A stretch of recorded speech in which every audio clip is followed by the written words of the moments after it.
অনেক ছেলে, তোমরা বুঝো না বাবা, তোমাকে চেহারা দেখলে আমরা বুঝি গুনাহ তোমাদের চোখ ভিতরে ঢুকায় ফেলছে, তোমাদের সাফা ভিতরে ঢুকায় ফেলছে। আল্লাহর কসম, তোমরা কেউ লাভবান হচ্ছ না এই নারী দেখে, ছবি দেখে, উলঙ্গ দৃশ্য দেখতে দেখতে। আল্লাহর কসম, শরীর দুর্বল হয়। এটা সাহাবাদের কওল, বুজুর্গদের, এটা পরীক্ষিত। গুনাহ মানুষের শরীর দুর্বল করে, পাপ মানুষের শরীর দুর্বল, চেহারার সৌন্দর্য নষ্ট করে, অন্তর অন্ধকার করে, সে আর কোনো আলো দেখে না।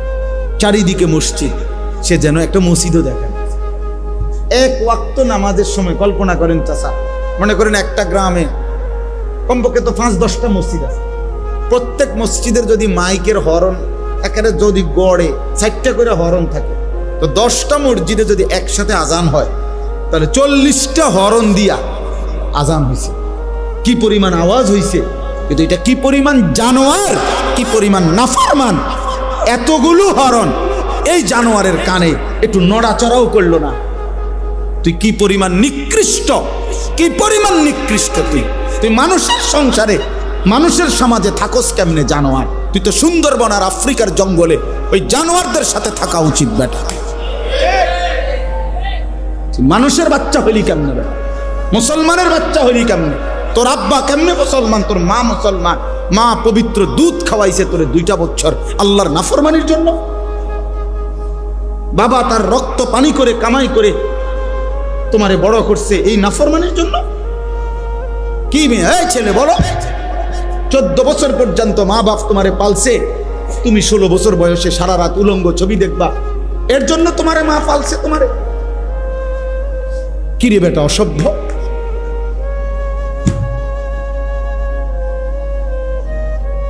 তোমা করে বুঝিয়া মা বাবা এই কষ্ট করে রক্ত পানি করে বড় করছে এ দিন রাত মোবাইল টিপবার জন্য।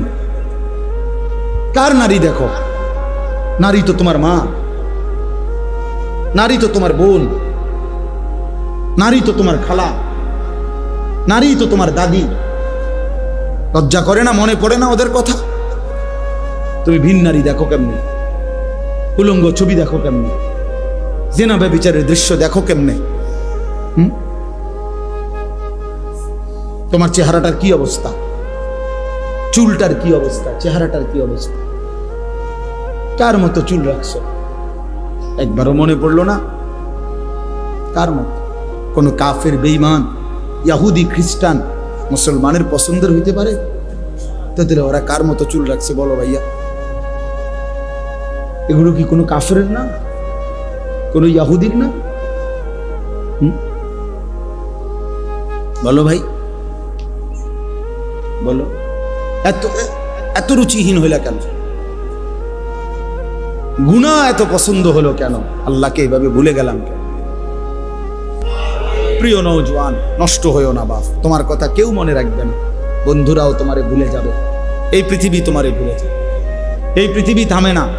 এই উত্তরা মাইলস্টোন স্কুল অ্যান্ড কলেজে যেদিন এতটা ভয়ানক অ্যাক্সিডেন্ট হলো, এই অবুঝ বাচ্চাগুলো মারা গেল, সেদিন কি ঘন্টা, মিনিট, সেকেন্ড থেমে গেছিল? পৃথিবীর গতি থেমে গেছিল? কোনো একটা মিনিট থামছিল? একটা মিনিট? স্বার্থপর এই দুনিয়া থামে না। রাস্তার কোনো অ্যাক্সিডেন্টে গাড়ি বন্ধ হয়ে যায়, পাশে দিয়া হর্ন দিয়া কোনো না কোনো ভাবে পুলিশ ডাইকা হইলো, কি করে যায়? চলে যায় কেউ। এই যে লোকটা লাশ হয়ে গেছে, গাড়িটার মধ্যে 3টা মানুষ মারা গেছে, আরে মরলে মরুক, আমার সময় নাই, আমি যাই। স্বার্থপর কেউ রে মনে রাখো।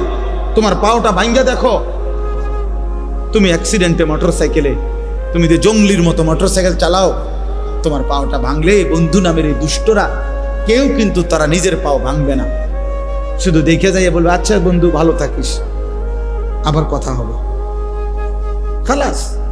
এরপরে অ্যাক্সিডেন্টের যাবতীয় খরচ বাবার কাঁধে না বন্ধুদের কাঁধে? তো বন্ধু নামের যে শয়তান তোমারে এত জোরে মোটর চালাইতে উৎসাহিত করছে, ওই শয়তান এখন আসে না কেন? তাইলে কেউ না, স্বার্থপর দুনিয়া, স্বার্থপর। আল্লাহ আমাদেরকে হেফাজত করেন। ইয়া আইয়ুহাল ইনসান মা গাররাকা বিরাব্বিকাল কারীম।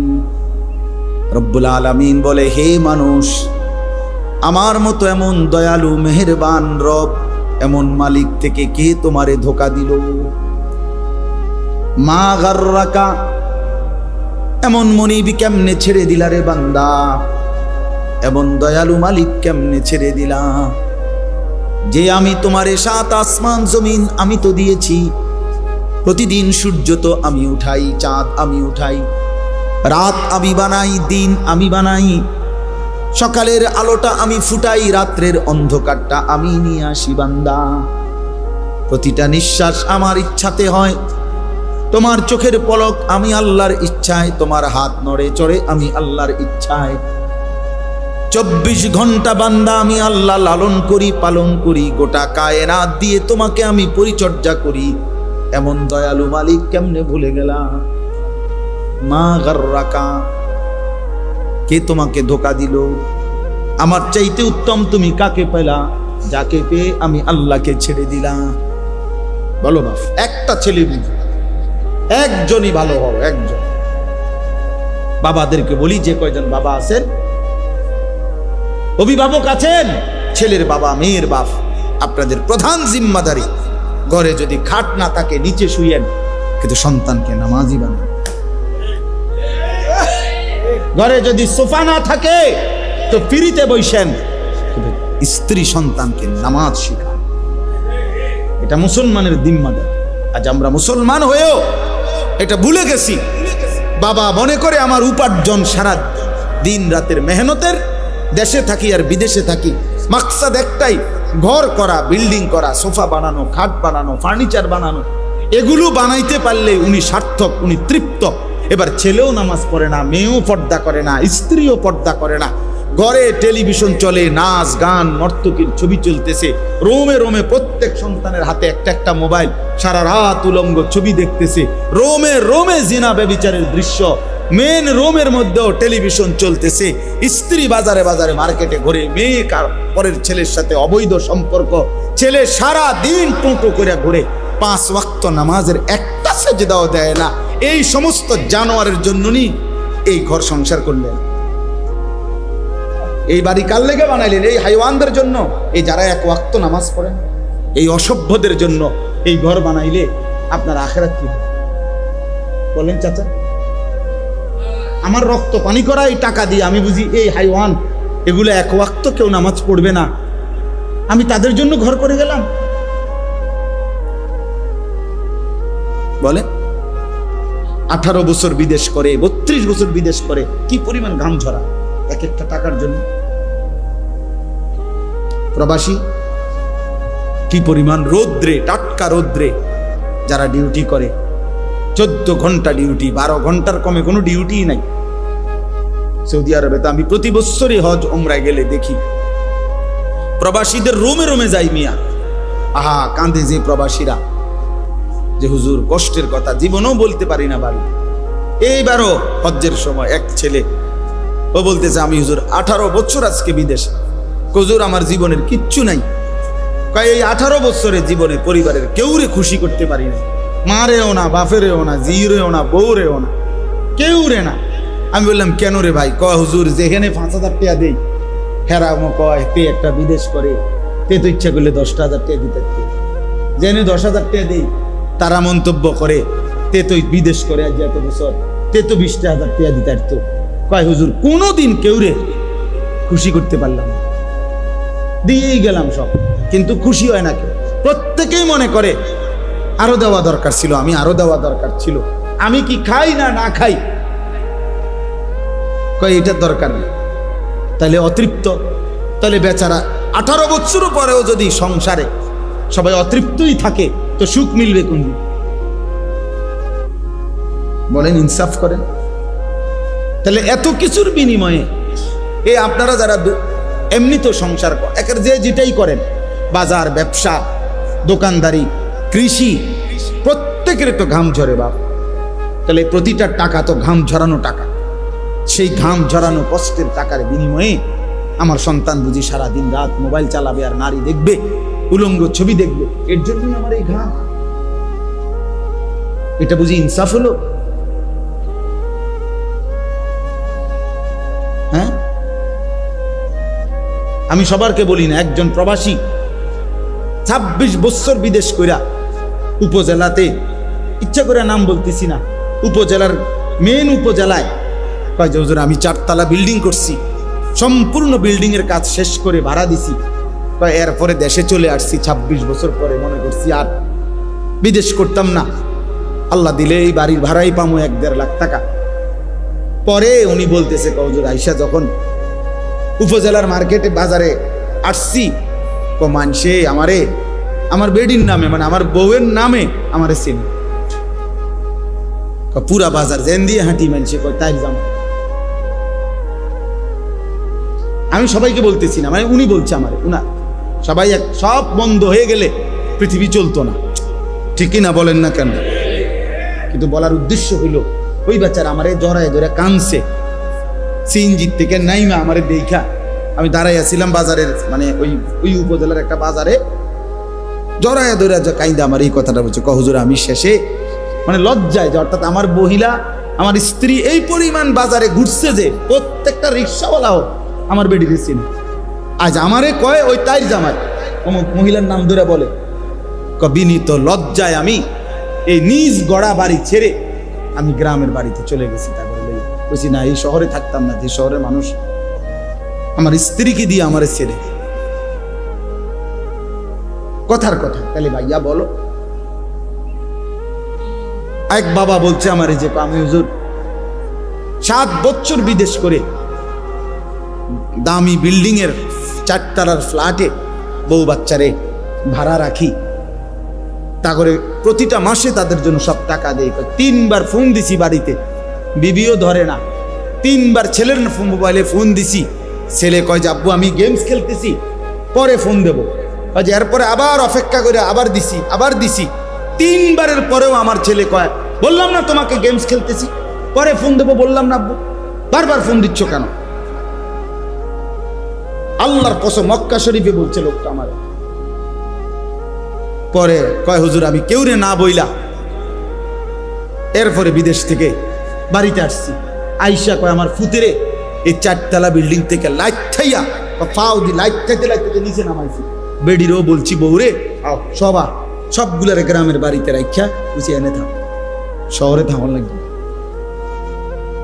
আমার রক্ত পানি করা টাকা বিনিময়ে তোমার গেমস খেলা, আর আমার সাথে কথা বলার কি নাই? না, জন্মদাতা বাপ, এই জীবনের অর্জন একজনই বুঝে, আপনার সন্তানকে দিন শিখানো আমার দায়িত্ব। প্রয়োজনে খাট কম হবে, প্রয়োজনে সোফা না হবে। আমার আব্বা আলহামদুলিল্লাহ, আমরা 5 ভাই 3 বোন, আমার বাবা মৃত্যুর সময় আমাদের জন্য কোনো বিল্ডিং করে দিয়ে যায় না, ঘর করে দিয়ে যায় না। 2015 সালে আব্বা ইন্তেকাল করছে, কিন্তু আমরা 5 ভাই 3 বোনকে দিন শিখাইছে বাবা।